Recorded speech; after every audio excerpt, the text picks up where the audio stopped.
이번 시간에 우리 기출문제 따라잡기 문제를 같이 한번 풀어보도록 하겠습니다. 다음 윈도우 11에 우리 이제 계산기 앱이요. 계산기 그 앱에 대한 설명인데 올바른 거 찾아라. 그렇게 이제 문제가 나왔어요. 자, 우리 동그라미 1번에 보니까 이제 표준 계산기는 그리고 나왔죠. 자, 우리 표준 계산기에서 우리 이제 시그마다, 우리 탄젠트다, 아니면 EXP, 아니면 로그 이런 것들을 활용해서 연산을 이제 수행할 수 있다. 그렇게 나왔는데 얘는 이제 잘못된 거죠. 우리 이제 표준 계산기 같은 경우에는 그냥 일반적으로 사칙 연산만 할 수 있다고요.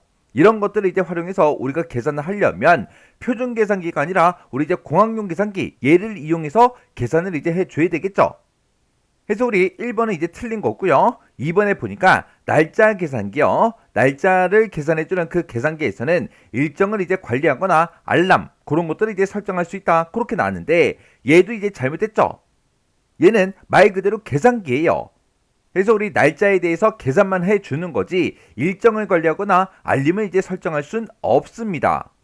그래서 우리 2번도 이제 틀렸고요. 3번에 보니까 공학용 계산기 얘를 이용해서 환율이 됐든 부피가 됐든 길이가 됐든 질량이 됐든 이런 것들을 쉽게 변환할 수 있다. 그렇게 나왔는데 얘는 우리 이제 변환기라고 따로 있었어요. 그 변환기에서 이런 일을 해주는 거죠.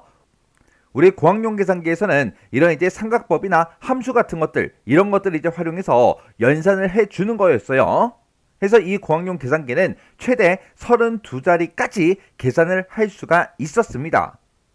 그래서 지금 얘는 이 설명은 우리 이제 변환기에 대한 그 설명이에요. 그래서 우리 3번도 잘못된 거고 4번에 보니까 이제 프로그래머용 그 계산기가 있대요. 얘를 이제 이용하게 되면 2진법이다, 8진법이다, 10진법이다, 16진법이다 이런 것들을 쉽게 이제 구할 수 있다. 그렇게 나왔는데 얘가 올바른 그 설명이죠. 이 프로그래머 그 계산기를 이용해서 이런 각각의 진법을 우리가 이제 쉽게 이제 구할 수 있는데 최대 64자리까지 그렇게 이제 계산을 이제 해줍니다. 해서 올바른 그 설명이 4번이에요. 자, 지금 이 문제가 우리 계산기에 대해서 나왔는데 계산기 요거 이제 간단하게 정리 좀 하고 지나가자고요. 자, 우리 계산기의 종류에 보게 되면 지금처럼 이제 표준 계산기다, 공학용 계산기다, 그래프 계산기다, 프로그래머용, 그리고 우리 이제 날짜 계산하고 이런 것들이 있었어요. 우리 이제 표준 계산기가 일반적인 사칙 연산 이런 것들을 이제 계산할 때 쓰는 거고요. 그리고 공학용 계산기는 삼각법이나 함수 이런 것들을 이제 계산해 주는 거죠. 해서 최대 이제 32자리까지 이제 계산을 이제 해 주고요. 그리고 그래프 계산기는 우리 이제 삼각법이 됐든 부등식이 됐든 함수가 됐든 이런 것들을 이제 이용해서 뭔가를 이제 계산했어요. 그 계산식을 우리 이제 그래프 형태로 이제 표시해 주는 게 우리 그래프 계산기요. 그 다음에 이제 프로그래머용 그 계산기는 우리 이제 진법 변환할 때 이제 사용합니다. 해서 2진법이 됐든 8진법이 됐든 10진법이 됐든 16진법이 됐든 그런 것들을 이제 쉽게 이제 계산할 수 있는데 얘는 최대 64자리까지 그렇게 이제 계산을 해줘요. 그리고 이제 날짜 계산해주는 그 계산기도 따로 있어요. 얘는 말 그대로 날짜하고 날짜 두 날짜 간의 그 차이의 값을 이제 우리가 연 단위로, 월 단위로, 주 단위로, 일 단위로, 총 일수 단위로 이제 표시도 해주고요.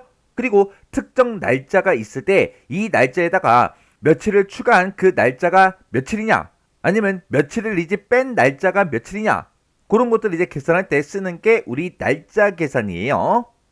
그래서 이 날짜 계산, 이 계산기에서는 뭐 일정을 관리하거나 알람 같은 것들, 그런 것들은 전혀 설정할 수가 없습니다. 그리고 우리 이제 변환기라고 따로 있었죠. 이 변환기에서는 통화 환율이 됐든 아니면 부피가 됐든 길이가 됐든 무게 질량이 됐든 온도, 에너지, 면적, 속도, 시간, 그리고 일률, 그리고 데이터, 압력, 각도 이런 것들을 이제 계산을 이제 해줘요. 그리고 우리가 계산기 프로그램을 이제 짜잔하고 띄웠을 때 그곳에 보게 되면 아래쪽에 막 숫자 같은 것도 있고 더하기, 빼기, 곱하기, 나누기 그런 것도 있었죠. 그걸 이용해서도 우리가 이제 계산을 할 수가 있지만 키보드에 있는 그 숫자 패드, 숫자 키패드를 이용해서도 우리가 계산을 이제 해줄 수가 있습니다. 그리고 입력한 내용을 모두 다 지울 때는 클리어, C를 이제 눌러주거나 아니면 우리 키보드의 좌측 상단에 보면 ESC 키가 있죠. 얘를 눌러서 우리가 싹 다 이제 지워주면 됩니다. 그리고 표시된 그 숫자를 이제 저장할 때요. 저장할 때는 메모리 세이브의 약자 MSE 단추를 눌러주면 되고 저장된 그 숫자를 이제 불러와서 입력을 할 때 불러오는 거, 저장된 거를 이제 불러올 때는 메모리 리콜, 우리 이제 MR, 얘를 이제 눌러주면 됩니다. 그리고 메모리에 저장되어 있는 걸 싹 다 이제 지우겠다. 그러면 MC, 메모리 클리어, MC를 이제 눌러주면 돼요. 요런 게 우리 계산기였어요.